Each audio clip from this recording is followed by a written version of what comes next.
नमस्कार। कुछ मेरे जहन से इस श्रृंखला के अंतर्गत आइए आपको एक अफसर साहब की कहानी सुनाता हूं। एक आईएएस अफसर। कहानी का शीर्षक है अफसरशाही का जूता। अरे माया, मेरी वो नीली वाली फाइल नहीं मिल रही है, तुमने की रख दी है क्या? शुक्ला जी अपने कमरे में से बोले। वहीं तो रखी थी पलंग के बगल में, खुद ही तो दिन भर खोलते बंद करते रहते हैं फाइल को।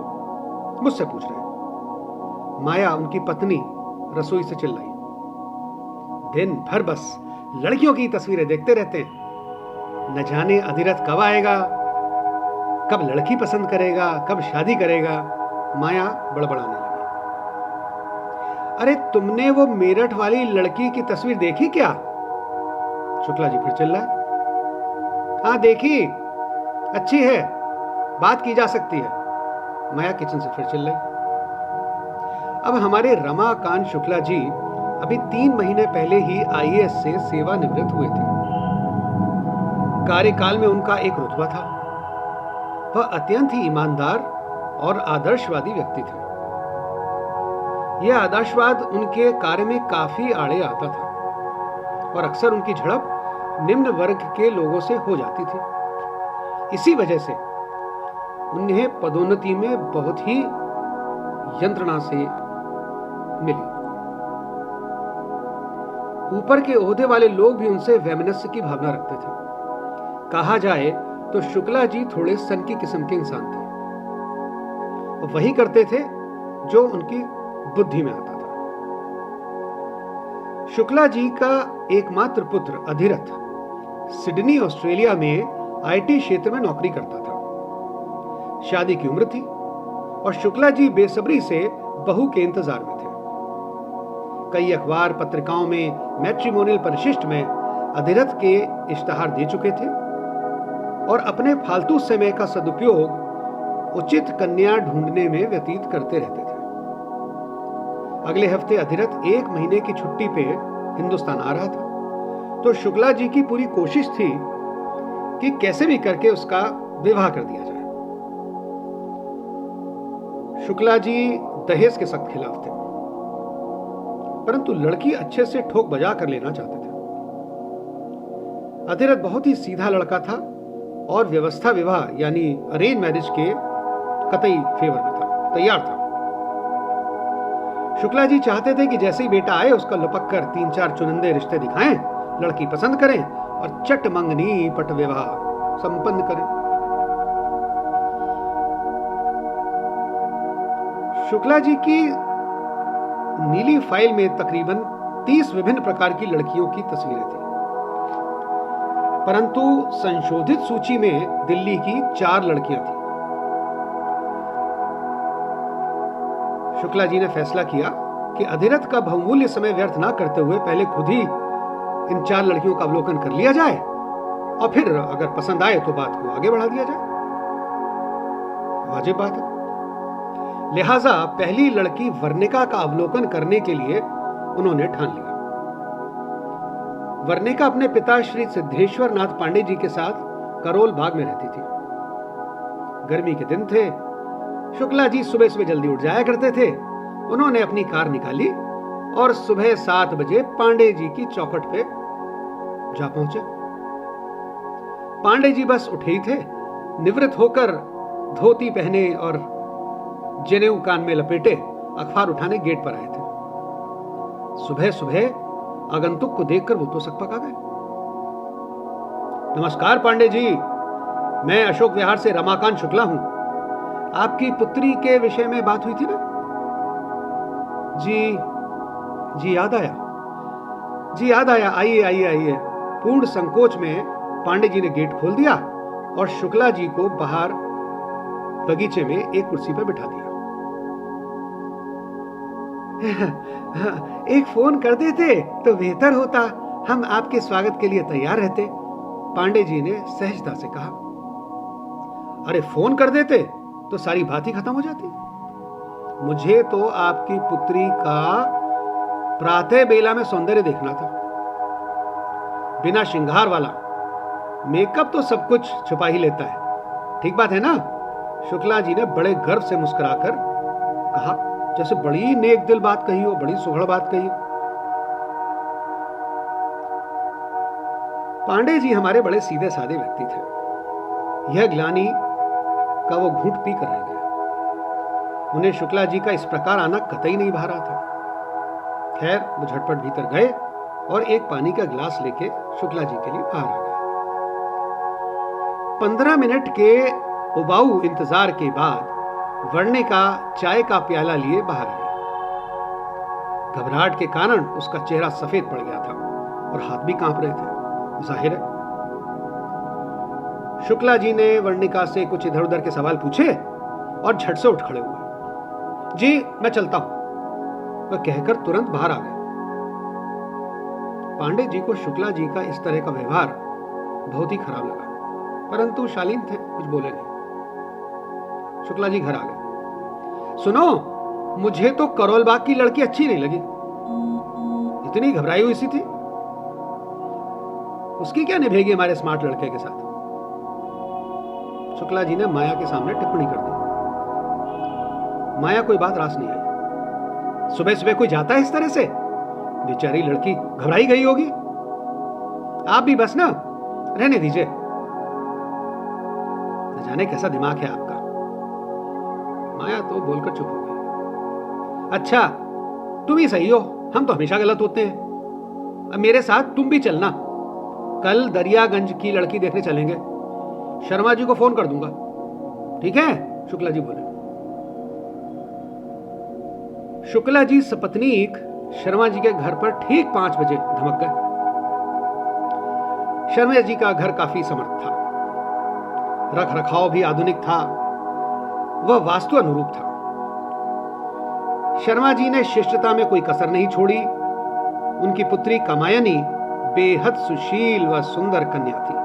माया का तो दिल तुरंत ही उस पर आ गया। चाय की मेज पर तरह तरह के पकवान व पेय परोसे गए।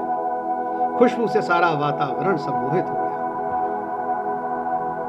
ये सब घर में ही बना है। चिकनाई चीनी का तो हम लोग विशेष ध्यान रखते हैं। असल में हमारी कामायनी बहुत ही सेहत पसंद है। उसे बड़ा शौक है किचन में काम करने का। कहने को देखिए एमए किया हुआ है, लेकिन जनाब हर तरह का भोजन बना लेती है। शर्मा जी एक सांस में ही सब कुछ बक गए। शुक्ला जी ने 2 समोसे झट से चट कर लिए। तीसरे समोसे का निवाला तोड़ते हुए आदतन कामायनी से पूछ बैठे, बिटिया रानी ये बताओ कि समोसे में आलू कैसे बनाए जाते हैं? कामायनी से अधिक उसकी मां सुलेखा घबरा गई। शर्मा जी की कोरी गप पकड़ी गई थी, इसलिए अब समोसे तो मां ने ही बनाए थे। कामायनी को तो आलू का लेश मात्र भी तजुर्बा था ही नहीं। वो हकलाने लगी। जी वो क्या कहते हैं जी, वो पहले जी क्या कहते हैं, आलू वाले? हकलाने लगी वो तो।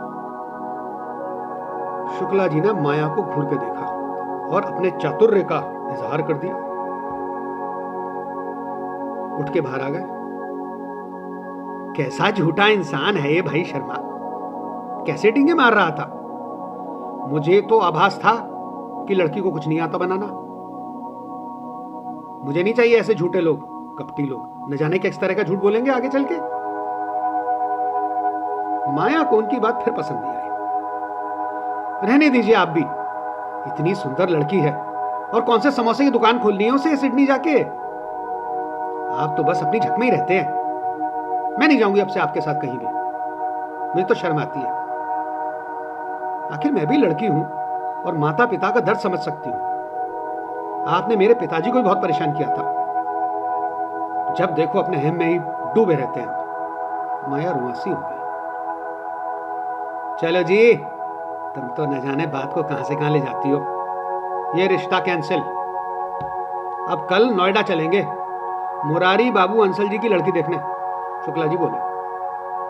माया ने अनसुना कर दिया और दूसरी तरफ देखने लगी। नोएडा के सेक्टर 30 में मुरारी बाबू अंसल जी का अपना आलीशान बहुमंजिला बंगला था।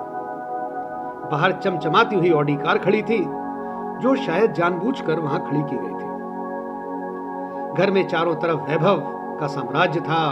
विदेशी उपकरणों से सुसज्जित लिविंग रूम में बैठक जम गई। शुक्ला जी अकेले ही आए थे, क्योंकि माया ने तो एक रात पहले कह दिया था, मैं नहीं जाती तुम्हारे साथ, तुम ही जाओ, निपटो। शर्मा जी की पुत्री अवंतिका एक आधुनिक व पढ़ी लिखी शिष्टाचारी लड़की थी। हिंदुस्तानी पहनावे में बड़ी सुंदर लग रही थी। बिटिया, आपकी क्या क्या हॉबीज हैं? शुक्ला जी ने पूछा। आदतन जी संगीत, बागबानी व रीडिंग का शौक है मुझे, अवंतिका ने सहजता से उत्तर दिया। बहुत खूब भाई, हमारे अधिरथ को भी संगीत का बड़ा शौक है, बहुत पसंद है। वाह वाह। तो बिटिया, क्या तुम अखबार पढ़ती हो? शुक्ला जी का यह सवाल कुछ अटपटा सा था।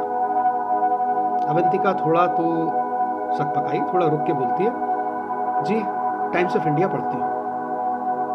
अरे वाह, हमारे यहां भी यही अखबार आता है। वाह बिटिया, तो ये बताओ कि 2 दिन पहले टाइम्स ऑफ इंडिया अखबार की हेडलाइन क्या थी? शुक्ला जी ने गोल गोल आंखें गड़ाकर उसको घूरते हुए पूछ लिया। अवंतिका तो बेबस होकर छत की तरफ देखने लगी। उसकी समझ में नहीं आ रहा था कि क्या बोले। पास बैठा उसका छोटा भाई जुगनू तैश में आ गया। उससे यह असहनीय प्रश्न सहन नहीं हुआ। उसने जवाब दे दिया, अंकल तो आप जरा आज की ही हेडलाइंस बता दीजिए, 2 दिन पुरानी किसे याद रहती है? शुक्ला जी तो खून का घूंट पीकर रह गए। उनकी तो बेइज्जती हो गई। उनकी बात की शल्य क्रिया जो हो गई थी। बाहर कार में बैठते ही शुक्ला जी ने अवंतिका का नाम भी लिस्ट से काट दिया, रिजेक्टेड, और अपना मुंह लेकर वापस आ गया। फिर माया से बड़बड़ाने लगे, कितना खराब समय आ गया है भाई, आज की पीढ़ी से तो बात करना ही मुश्किल है, तमीज ही नहीं है बात करने की। तो आपकी पीढ़ी को कौन सी तमीज है बात करने की? ये युवा पीढ़ी है, तुम्हारी तरह दकियानुसी और खूसट नहीं है, माया ने कस के जवाब दे दिया। माया के शब्द शुक्ला जी के अहम पर तीखा प्रहार थे। वह शांत होकर दूसरे कमरे में चले गए और फिर नीली फाइल खोल के बैठ गए। 4 दिन पश्चात अधिरथ दिल्ली आ गया। प्रारंभिक औपचारिकताओं के उपरांत शुक्ला जी ने नीली फाइल का पुलंदा उसके सामने पेश कर दिया। ये सारी तस्वीरें मैंने नामंजूर कर दी हैं। 3 लड़कियां सर्वोच्च प्राथमिकता पर रखी हैं। तुम्हारे साथ देखने का प्रोग्राम है। कल शाम को हौज खास में जाएंगे और सदानंद मिश्रा जी के लड़की को देखेंगे। मैंने सुना है वो लड़की अच्छी। अब मिश्रा जी की पुत्री चित्रांगदा अंग्रेजी साहित्य में पीएचडी थी। बेहद सुघड़, सुडौल और संदर और सलीके में तो उसका कोई सानी नहीं था। गजब की लड़की थी साहब। अधिरथ तो चित्रांगदा को देखते ही भाव विभोर हो गया और मां भी फ्लैट हो गई। शुक्ला जी बहरहाल अपनी सनक के मद में थे। वह सिर घुमा घुमा कर घर में चारों तरफ वातावरण का जायजा ले रहे थे। सच पूछो तो उन्हें भी एक्चुअली कोई कमी तो नजर नहीं आ रही थी, लेकिन समझ नहीं पा रहे थे कि कन्या को अपनी बोराई कसौटी पर कैसे खरा उतारें। चाय के उपरांत कन्या के पिता ने कहा, चलिए हम लोग बाहर घूमते हैं, इन लोगों को बातें करने देते हैं। शुक्ला जी थोड़ा व्याकुल थे। कोई बात उन्हें सता रही थी। सामने मेज पर एक अंग्रेजी पत्रिका रखी हुई थी। शुक्ला जी ने पत्रिका उठाया और प्रश्न पलटना शुरू कर दिया। यह पत्रिका बिटिया क्या आप पढ़ती हैं? जी हां, चित्रांगदा ने बड़ी शालीनता से उत्तर दिया। किस बारे में है यह पत्रिका? माया का दिल बैठने लगा। उसको लगा कि कुछ गड़बड़ होने वाली है। शुक्ला जी फिर सटक रहे हैं। वो चित्रांगदा से बोली, चलो चित्रांगदा, चलो चलो बेटा, हमको अपना घर ही दिखा दो। हाँ हाँ जरूर दिखाओ, लेकिन पहले मेरे प्रश्न का उत्तर देके जाओ। शुक्ला जी छोड़ने वाले कहां थे? उनकी अफसरशाही कूट कूट कर उनकी खर दिमागी दर्शा रही थी। चित्रांगदा बोली, जी इस पत्रिका में राजनीति व रोजमर्रा की जिंदगी पर लेख होते हैं। शुक्ला जी फिर भी नहीं चुके। उन्होंने पत्रिका उठाई और चित्रांगदा को दी। बिटिया रानी, जरा ये पृष्ठ पढ़कर तो सुनाओ। जी, क्या कहा आपने? चित्रांगदा इस प्रश्न से अवाक रह गई। अरे जरा हम भी तो देखें कि तुम अंग्रेजी कैसी बोलती हो। शुक्ला जी की यह बात गरम शीशे की तरह चित्रांगदा के दिमाग को छलनी कर गई। अधिरथ और माया तो शर्म से पानी पानी हो गए। उनका बस चलता तो जमीन में वहीं धंस जाते। अधिरथ बोला, पापा यह कैसी बात कर रहे हैं? This is very rude, this is stupid. तुम चुप रहो जी, मुझे बात करने दो। शुक्ला जी ने फिर अपनी भाषा में कहा। उन पर तो मानो भूत सवार था। चित्रांगदा बहुत ही स्वाभिमानी लड़की थी। वह अपने कॉलेज में विद्यार्थी यूनियन की प्रेसिडेंट रह चुकी थी और बेइज्जती, ये वाली बेइज्जती तो नाकाबिले बर्दाश्त थी। सर, मैं LSR से इंग्लिश लिटरेचर में PhD हूं। क्या आप इसकी गरिमा समझते हैं? आप मुझसे पत्रिका पढ़वाकर यह देखना चाहते हैं कि क्या मेरी डिग्री झूठी है? यह तो हद ही हो गई। आप ऐसे कैसे कह सकते हैं? शालीनता और आत्मगौरव की सूक्ष्म रेखा को पार न करते हुए चित्रांगदा ने शुक्ला जी पर अतिरिक्त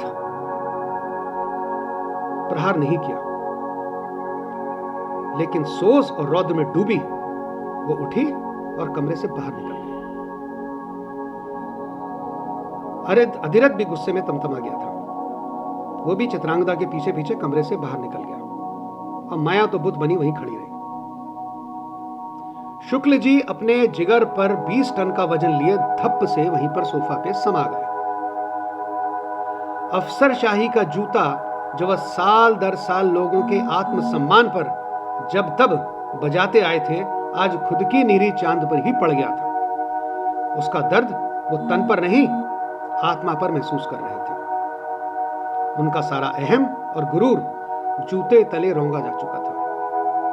उनको अपनी कुटिलता और नाइंसाफी का एहसास पहली बार बहुत अच्छे से हो गया था।